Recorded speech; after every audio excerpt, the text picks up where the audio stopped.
What did you say? I said, should I save my follow-up questions for when we start? Or have we started? Well, I feel like I'm probably going to cut all of this out because it'll be easier to just slice the full tip off. We're going to circumcise the podcast. Oh, now I might have to keep it in. Just for that little nugget.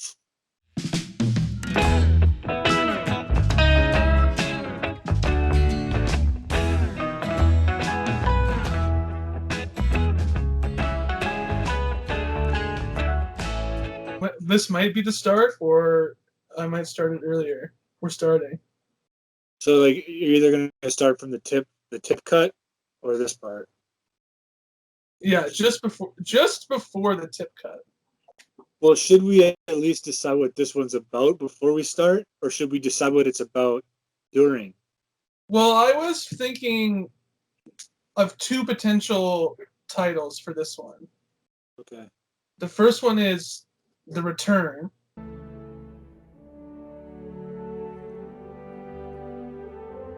Now come the days of the king.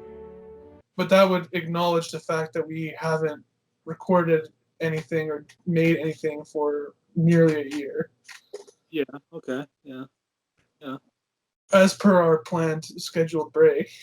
Well, yeah, it was just a year-long break. I had a lot of stuff to do. What were your other options? So now I have the third one. My second one is to do with one of the potential topics that I prepared today. Okay. So it would be featuring special guest Chuck Klosterman. Chuck Klosterman, the author. Yeah. Okay. I like his. I've read a couple of his books, so I'm on board with that. The third option, just based on the last 5 minutes of this experience, could just be amateur hour. I feel like every hour of my life is an extended amateur hour. Certainly every hour of our podcast is an amateur hour. We probably have only about 1 hour of cumulative recording that isn't a little amateurish. I think 1 hour is quite generous. One of my friends, he didn't know that we were doing this. I told him about it just offhandedly because we were doing like a group call, and one of the other friends mentioned it. Okay. The other guy is like, "Oh, I gotta find this." So I told him about it, and he never mentioned it again. And that was like months ago. He obviously listened to it because there wasn't a lot of work to listen to, like 3 incoherent hours of rambling about colors and forests. At no point in your rambling, incoherent response were you even close to anything that could be considered a rational thought. I worry that if my friends do something like that and I listen to it and it's awful, I'll just never talk to them again. You would cut contact based on that? Yeah, I don't know if I'm a good enough person to like separate my friendship from their terrible creative pursuit. Well, we're currently engaged in, I don't know if I'd say terrible, but creative pursuit. Yeah. Thankfully, like I got like 3 or 4 friends, you know. If I lose one, it's a high percentage of my friends. Yeah. So like it's a risk, but you know, I hear in your 30s it gets easier to find friends. Yeah, that's what I've heard too.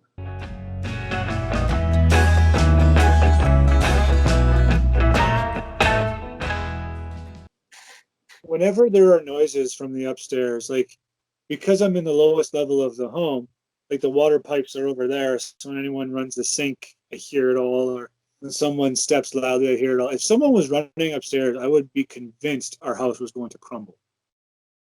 That's a fair thought to have. We got our new kitchen.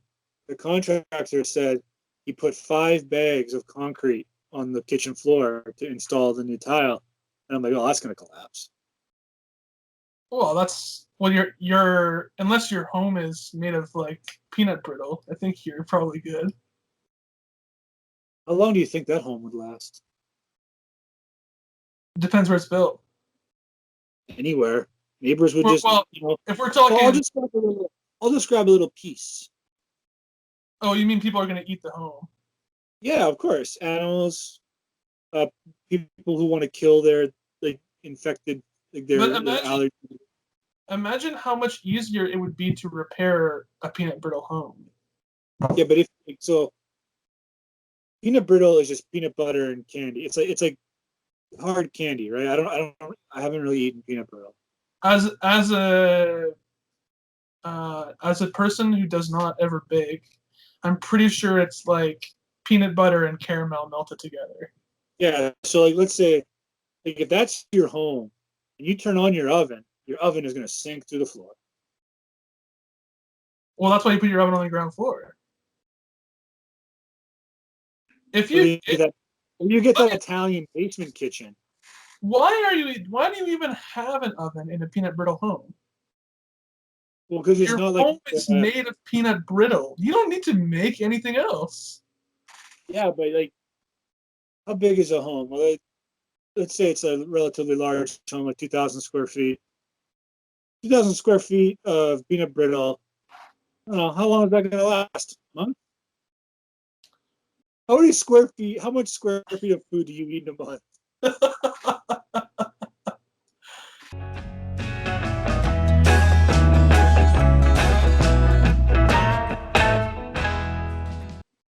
Since we're returning after our long but regularly scheduled and expected Yeah. break, Well, I have if anyone's checking the website, they would know that this is our next scheduled yeah. date. I think now's the time to introduce a fan mail Oh, I like it. segment. Yeah, And I've been getting mail regularly. yeah, well, so regularly is an interesting word to use. Oh, I didn't mean fan mail. Because I've signed into our email, like for the podcast. Okay, yeah, totally. I know we had that. Yeah. Uh, and there was an email that wasn't from Google. This email is from Is This a Podcast #1 fan at yahoo.com. Okay. The subject line is thank you. It says, "Hi, Jeff and Adam. I just wanted to let you guys know that I have been listening to the pod since the beginning. I even watched episode 0 entitled Test Please Do Not Watch. You guys keep me from entering the void on a daily basis. Wow. Keep up the fantastic work. Question for you guys. When will there be a guest on the show?" This Wow, very episode. We're featuring yeah. the poster. Great Jeff that is my favorite on the show. However, the chemistry between the two of you is fantastic. I know you guys are extremely popular. That seems facetious. And probably will not see this email, but one can hope, right? Also, I just finished watching episode 6. I do not understand how those guys, Ethan and Evan, are your #1 and 2 fans. I obviously am. Do not make me prove it. Love the work you guys do. Keep it up. With tender regards, your #1 fan, XOXOXO. So it's unsigned. Well, it's from our #1 fan. Right. And So there's an image attached here, oh, good. which I will. Can I just drop it in here? Oh. Do you know how to steer? Every so often, your head like twitches back and forth in the call, and it looks hilarious. It's doing it right now. Did you see the image? I saw the image of homicidal John Travolta. So that's like he wrote it, right? It was Travolta.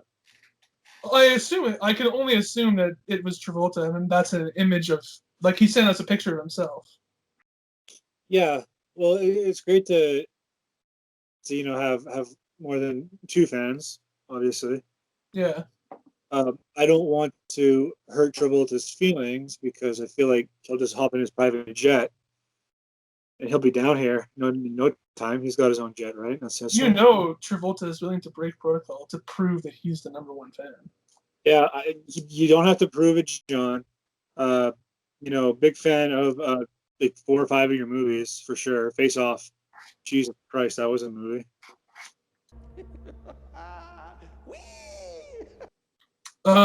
Should I invite in Chuck Klosterman? Yeah, bring him in. I've read 2 of your books, Chuck. I like them both. The book of short stories that I read, I liked a lot. The Visible Man was unsettling, to say the least. Yeah. Well, I really appreciate everything you're saying about my books. Oh, he's not old. He's like in his 40s, probably. Is he American or? Yeah, he's American. Oh, cool.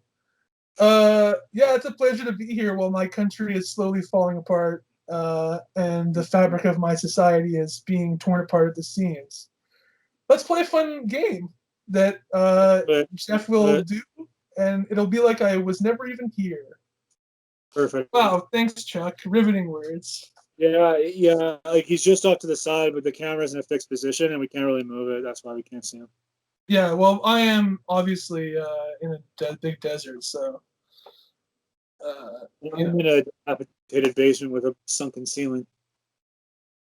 So 2 places that, Chuck doesn't want to be seen. No. He's not physically with us, but he is here in spirit. Oh. I have Supertheticals by Chuck Klosterman. All right. Which is a game of hypothetical scenarios. Oh my God. This should, okay, yeah, I'm in.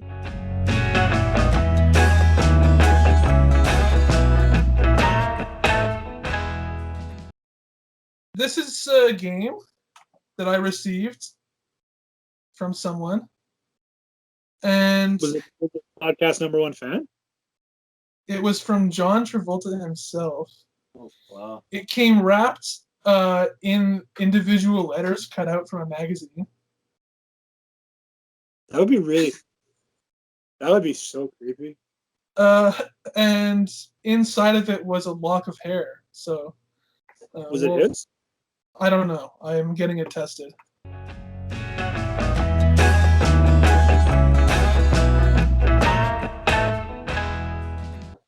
This person is someone in your life you strongly dislike. You don't have to know them well, but you need to know them well enough that they also know you. Okay, so do I have to say this person's name? Yeah, why don't we declare the person? Mitch. Well, now I have to think of someone else.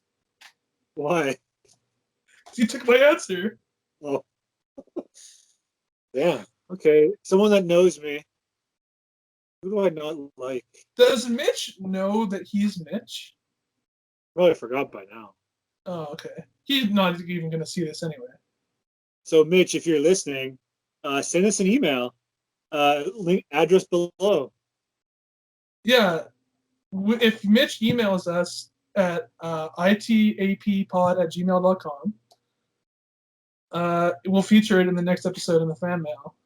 Wait, did you say ITAP pod? Is there 2 P's? There's or is it ITAP? There's 2 P's in the email address because there's 2 P's on the pod. Jesus Christ, that's perfect. Are you choosing Mitch? Well, do you have to switch a person? Well, I don't think there's anybody I'm going to choose my neighbor, who I prefer not to name. Okay, we'll call him Brandon. Yeah, just to pick a name off the top, we'll call him Brandon. Okay, so here's the situation for Mitch and Brandon. This person does not realize that you suddenly have the power to give them an illness. It can be any type of illness with any level of distress, a mildly annoying sore throat, the sniffles, a nagging headache, influenza, or even pancreatic cancer. If you choose to do this, your enemy will have no idea how they acquired the ailment, and neither will anyone else. Your involvement will be totally undetectable. In other words, you can give them any sickness you desire, and no one will know. Right. Do you give this person an illness, and what illness do you give them? Yeah, I give them an illness, definitely. What's Eczema, probably. well, that's a harsh one, I think. But yeah, it would be eczema, but it would be on the soles of his feet and behind the ear and in the absolute center of his back. That's an interesting one to go with. That would be quite the inconvenience, I think. I would give him diarrhea. Yeah. I would give him randomly occurring diarrhea once a day. Is that? Yeah, I think that's good. I feel like the work from home situation negates the impact of that. Except that he has a dog, Oh. and you don't want to be out walking the dog and get that randomly occurring diarrhea. Have you ever, when you were younger, or when I guess when I was younger, we would make up these random rhyming like limericks to diarrhea. Did you do that when you were young? Why don't you give me an example, and I'll see if I can remember if I did it. What comes to mind was like when you're sitting in a jet and you feel something wet, diarrhea. Oh yeah, that actually does sound familiar. Like when you're taking off your shoe and it's not just a poo, diarrhea.